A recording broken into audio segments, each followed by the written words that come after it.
Alex, the Shadow was first introduced back in the mid-1960s. What was it brought out to replace? It's brought out to replace the S-Series Bentley and the Silver Cloud. The engine had been introduced on the Cloud as a V8 unit in the Cloud 2 and the S2. It was a car which was built without a chassis. It's the first time Rolls-Royce had built a car without a chassis, and it was a smaller motor car aimed at the owner-driver rather than the gentleman who was going to be driven. How was it actually viewed at the time? Was it well received? It was well received. There were a lot of so-called modern technology on the car, such as air conditioning, electric windows, and the Citroën-derived suspension system, which was totally new. What was the main power plant behind it?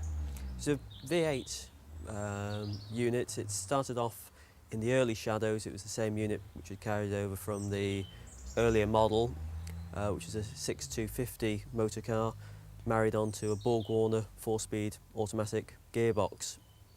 The later cars from 69 onwards was a 6750 V8 unit with a 3-speed General Motors gearbox, which carried on right the way through till 1993 when they changed the gearbox.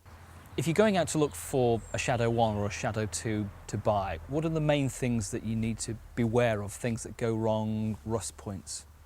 Like any motor car, whoever built it, you're going to find there's going to be paintwork and bodywork which have been done over the period of time, but in the back of your mind you've got to appreciate it might be a Rolls-Royce, you're buying a car which is in excess of 25, 30 years old in most cases, and the price that you're paying for the car.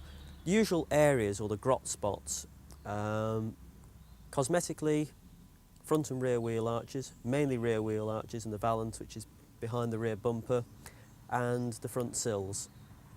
You can occasionally get where the join is here on the roof, corrosion, and around the door handles, boot badges, doors, bonnet, boot, are all aluminium. You can get a reaction between that and the chrome work, which appears as a white corrosion rather than red rust. So if your heart is set on buying either a Shadow 1 or a Shadow 2, what sort of money should you be paying for to get into a good one? The prices have stabilised and in fact are beginning to increase. An early Shadow 1, you're starting in the region of about £5,000 and working slowly upwards.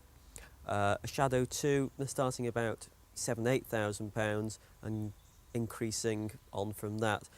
You will find Shadow 2s will always hold a better value than Shadow 1s. Slightly later cars, the interior's slightly more refined, and the suspension and steering have been uprated so they don't wallow like the earlier Shadow 1s.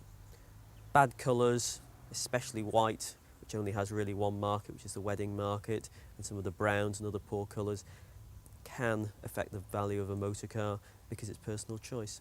Now, what was the old adage about the only thing that you can hear from the inside of a Rolls-Royce is the clock ticking? Is it actually true? Well, yes and no. You can hear the clock ticking inside, but you can also hear in the distant, in the background, that 6.75 litre V8 engine burbling along. It does sound just fantastic. Just floor the throttle ever so gently and you just get that wonderful V8 roar. Now, the Silver Wraith 2 was basically the stretched version of the Silver Shadow 2.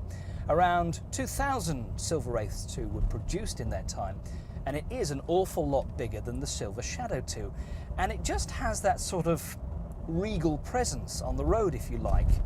It looks a classic car. It is a classic car, and for me, I actually prefer the Shadow 2 and the Wraith 2 that we're in now to the Spirit, the more modern car, of course.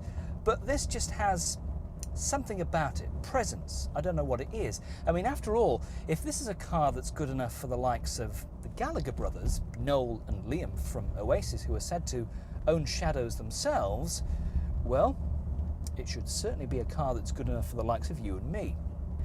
I was talking recently with somebody from the factory at Crewe, and they were telling how they used to see people customers, new customers arriving regularly to pick up their new Rolls-Royce or Bentley.